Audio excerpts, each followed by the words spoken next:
This is the Ox, broadcasting at the SHOT Show in Las Vegas. Bumped into some old friends of ours also from last year. Met these guys. Saved in America is the organization.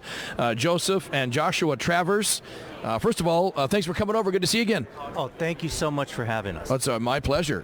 Glad things are still going well and that you're still upright and taking nourishment after last year. Oh, there you go. Good to see you. For those not familiar with the organization, first, what do you do? Okay, I'm the founder of a nonprofit called Saved in America.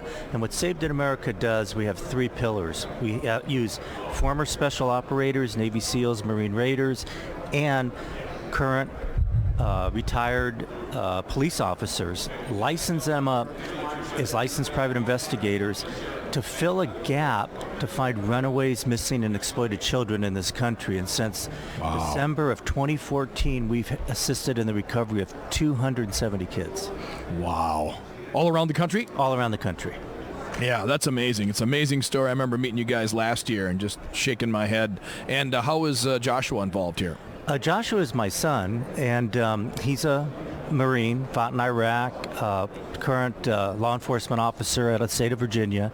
He's our law enforcement liaison. So when we do our investigation to help parents to find these children, is he sends the information, packages it, and then sends it to law enforcement. So we can coordinate with law enforcement to eventually get the child and then hopefully prosecute the bad guy.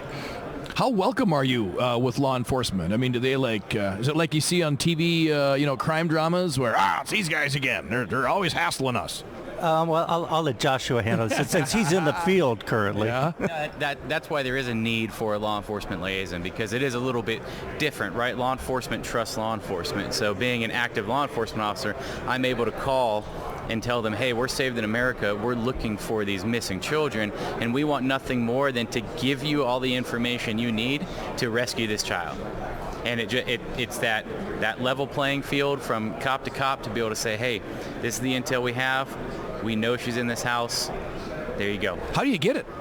So we actually get it through social networking, just online presence. We work with the parents, and we have a whole legal team that puts everything together, so we get all the information we need from the parents to use to look at the social media, to pinpoint, there's all the different technical terms, geolocation, everything to find this child. That cops don't do? They don't have the resources? It's the resources, and we want to fill that gap, because what happens now, almost all major police departments, even smaller ones, they can't go look for a runaway between 12 and 17 or a missing child unless there's a medical emergency, or it's from like a Taken series, which doesn't happen much here because our law enforcement's too good. So what happens is these gang members affiliated with the cartels, they seduce the young girl through social networking, get her to leave with them, and then they try to get them addicted to heroin and other drugs like fentanyl, and then they traffic them. Breaks your heart. It's the saddest thing. We're here in Las Vegas now. This is going to be the 7th operation we've done in Nevada, 6 in Las Vegas. And we're doing it actually as we speak. And we're looking for 12 girls in Nevada, 10 from Las Vegas, and 2 from Reno. And you're going to find them? We hope so. We got some pretty good clues, and we have our special operators waiting for, and some of them go on surveillance and do some drive-bys and look to see.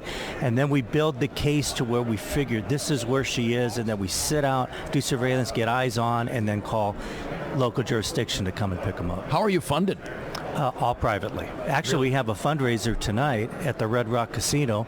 Our special guest is former Border Patrol Commissioner Mark Morgan. I saw that, yeah. Yeah, he's going to talk about, not because we go after the domestic girls, but he's going to even talk about this flood of young women that the cartels are bringing into traffic, which is probably twice as many as the American girls in this country. And they're afraid because they're not here legally. So they're not here legally. They can't call their parents because the parents probably paid the cartels to get them over here in the first place. Wow.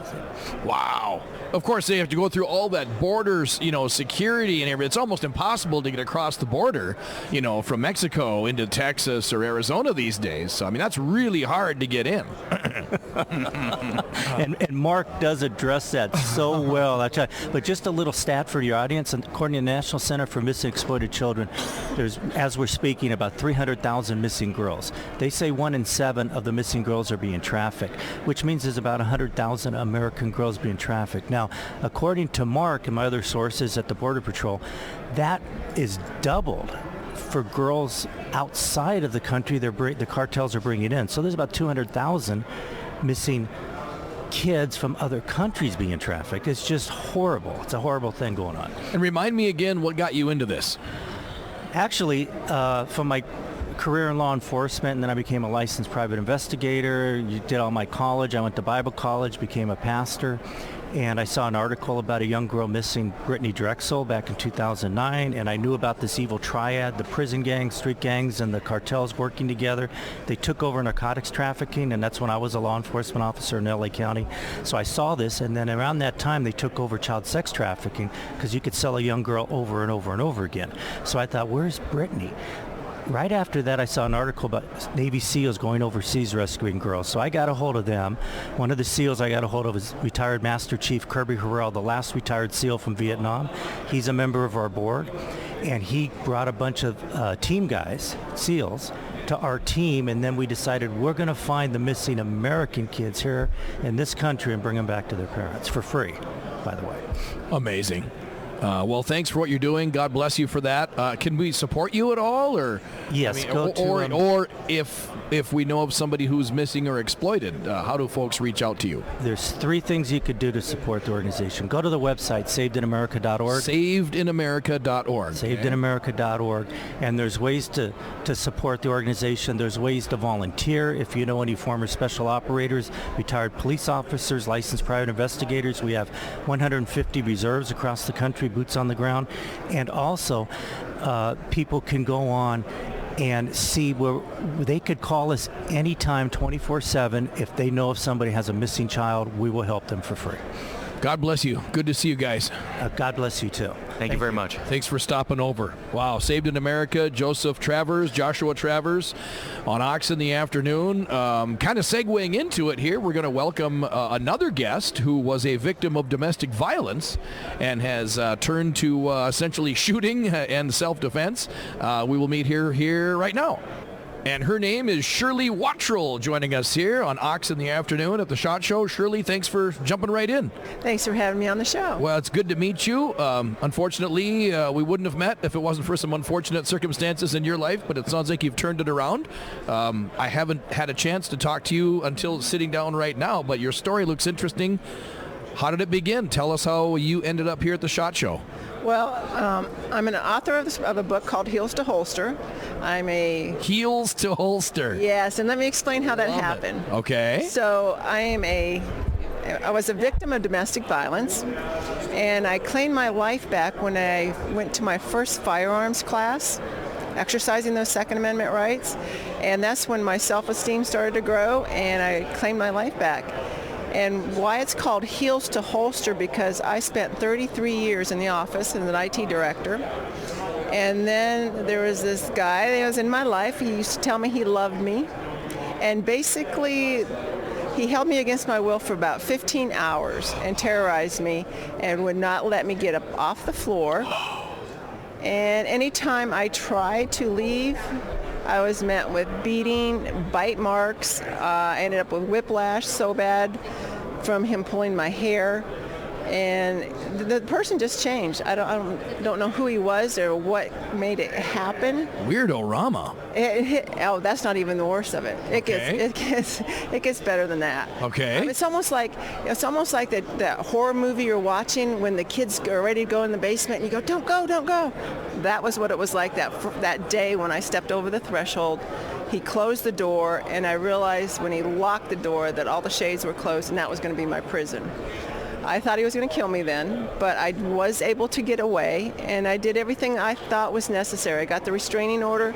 I actually moved to a gated community because I thought that was safer.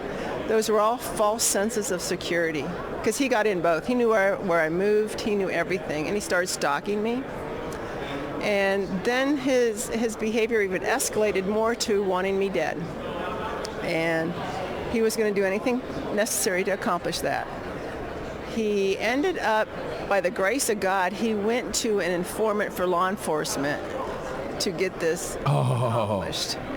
Yeah. Wow. So it's like I can't. Sometimes when I'm explaining what happened to me, I go, how did that happen to me? Oh man. It's like I'm talking about someone else's life. So kind of jumping ahead, I hate to do it, but then you armed up, and now you're not going to take it anymore? I armed up afterwards because, there's that, you have to decide first, you got to sign up for the concealed carry class where I'm at. You take the classroom part, and then you take the range part. But it escalated to the point, where he, like I said, he wanted me dead, and I had to continue my life normally. Somehow I had to figure out how to do that, and nobody knew what was going on. So I did not get into the firearms industry until after the whole event, after he was actually convicted. But then that's when my life really started to turn around. I met so many women that said, "You're telling my story." Or they said, I know what you're going through. I've gone through something like that. And that's what inspired me to write the book, Heels to Holster. All right, Heels to Holster is the book. A success story, would you say? Have you come out on top? Yeah, I took that negative, that horrific time in my life, and I turned it into something positive. I'm an advocate for the Second Amendment with DC Project. I have the book out, Heels to Holster, that you can get on Amazon. And I'm just trying to help women that have gone through something like I did. Don't take it, right? That's right, you bet. Shirley Wattrell is her name. Heels to Holster is the book. A victim of domestic violence, and so you hadn't experienced domestic violence and hadn't shot until this all happened? Yeah, until after it all happened. And how old were you, if I may ask, when this all went down? I didn't pick up my first gun until 50 years old. Okay. A late bloomer. So it's never too late. It's never too late. And then now here at the SHOT Show, obviously, I mean, you've really embraced the industry. Oh, yeah. And like I said, I'm an advocate for the Second Amendment, and I'm out there working to save the Second Amendment for today and for our future generations. And what happened to the guy, by the way? Well, he did time. Do we have to read the book to find out? Well, I was wondering if you wanted the end. No, I don't want the end. I mean, you don't want the end. Well, I want the end. You can maybe tell me off mic, but okay, I'll tell you off mic. All right. We'll just leave it that way. Okay, but it ended? It ended. Okay, yes. So you're good. I'm good. God bless you for that. Thank well, it's you. really good to meet you, Shirley. And you too. Pleasure. What's the subheading here? Be the warrior for your life? Be the warrior for your life. All right. Heels to Holster is her name. One woman's story of surviving an abusive relationship and discovering her inner warrior. Yes. You are a warrior. Thanks. Thank you. There you go. Well, a great story, as many are here at the SHOT Show in Las Vegas. We're excited to be here, kind of getting towards the end of day 2 at the SHOT Show. But coming up, I don't know if we've saved the best for last. Probably not. But we found some of the political types. We actually have a sitting governor from the United States of America. No, it is not Governor Tim Walz from Minnesota. You'll find a very different character that you're about to meet. And a congressman from nearby, relatively new to Congress, but we're going to talk about the speaker fight and talk about what he expects from the upcoming Congress. So really looking forward to that as our coverage here at the SHOT Show continues. Hour 3 of day 2 next on Ox in the Afternoon.